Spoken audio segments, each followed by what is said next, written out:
Hello everybody and welcome to my channel. In today's video, I'll be sharing 5 tips that will help you in your learning journey, in your language learning journey. So, having personally experience with learning new languages, I can tell you what are my 5 tips that independently, regardless of what language you're currently learning, will help you significantly in your journey. Currently, I'm on a journey to become fluent in German and French as well, and I'm currently fluent in English and Serbian, and I'm also intermediate to upper intermediate in Russian. So these 5 tips and these 5 steps have helped me learn these languages and also are really significant for my language journey. So let me just start with first explanation of the proficiency levels. So we have a scale of you can see how fluent you are in a certain language based on this CEFR made scale. So first of all, we have the elementary category, in which you have A1 and A2 level of proficiency. That means that you have an elementary level of the language and you can explain daily situations. You have some basic vocabulary and you can form structure basic sentences without any complex grammar. After that, we have the B category, or the intermediate category, B1 and B2, so upper intermediate and intermediate and upper intermediate. And lastly, we have the advanced levels, so that's C level.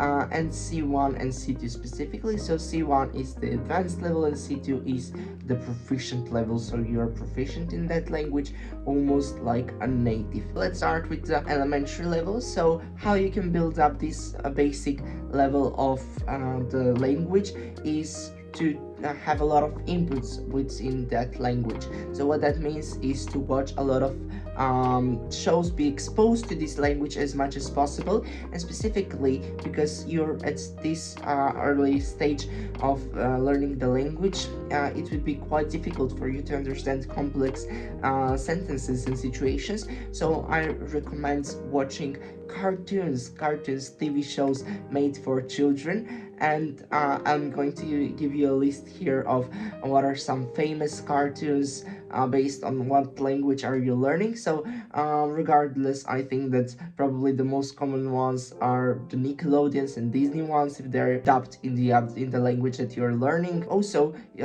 another way that you can get this input is to search up thousands more commonly used words in this language. As you can see here, we're already kind of forming a base of certain words, so you're building up your vocabulary regardless of either watching cartoons, or maybe you're googling this, or maybe you're reading children books. So whatever you're trying to do here, the goal is to build up your vocabulary.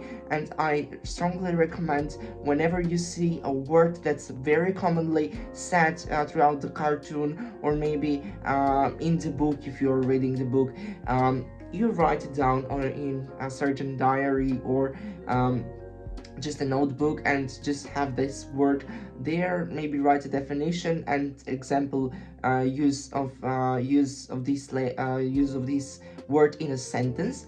So this definitely helps with remembering, with memory. So whenever you write this, it actually helps with remembering this word.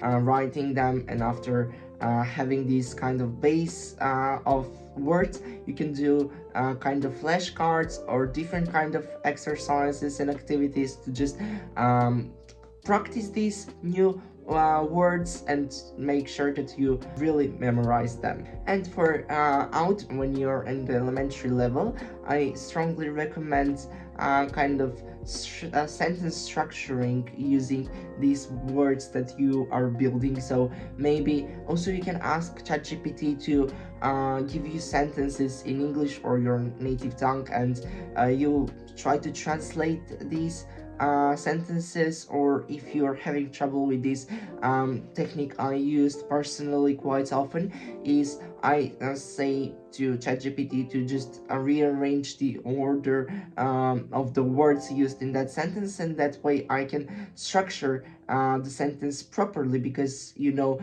different languages have different kind of grammar structures, so not they are not the same as English, or especially with German, you have to kind of rearrange the words in the sentence, and it doesn't seem logically correct whenever you translate it into English. But this is a case for many languages, so this is definitely a useful technique as well. Moving on to intermediate level, when it comes to B1 and B2, this is the most amusing level to be on, because I think that when you're here on B level, B1, B2, you can actually have a normal conversation even with a native speaker.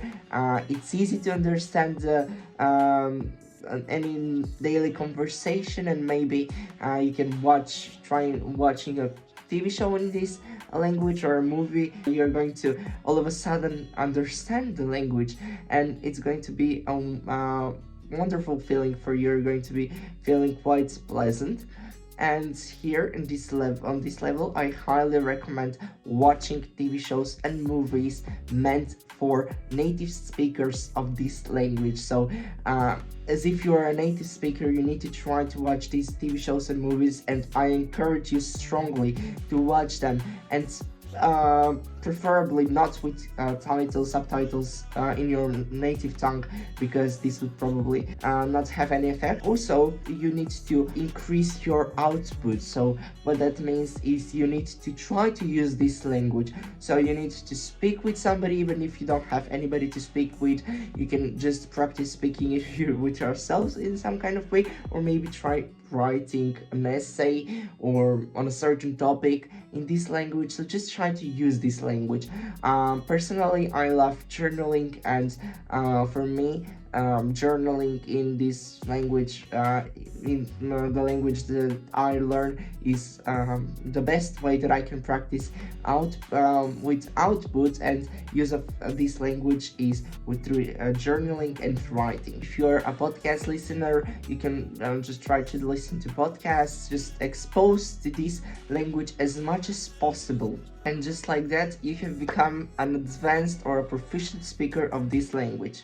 How you can maintain this level is because without practice, you're slowly losing this proficiency level. So how you can maintain this level is through reading scientific and academic lectures, literature, novels, use the language publicly, participate in public debates, polish your writing skills. You can try to join a writing club or something like this, or maybe even speak with native speakers if possible. Find and make new friendships online, speak with native speakers, and even visit the country that this language that you're learning is spoken. This is actually the most high level that you can achieve. So I hope that everybody comes here to this place eventually.